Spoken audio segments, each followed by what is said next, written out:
آقا درود و سلام عشقا، اومدیم با اولین آموزش چنلمون. اگه شما هم میخواین اینجوری توی مپ جدید کالاف کیل بزنید پس با ما همراه باشید.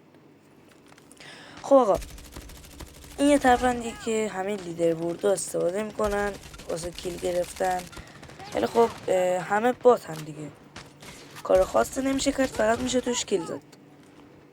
یعنی باتا دور جمع میشن، تو فقط میزنی. بعد اینکه چنل داشتون رو لایک و ساب کنین زودتر به 150 تایی برسیم و اینکه بریم واسه آموزش.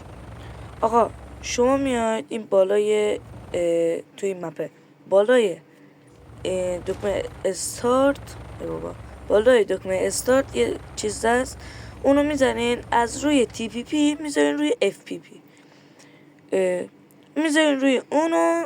اول شخصه میشه بازی کلا و همه بات میشن. گود بای.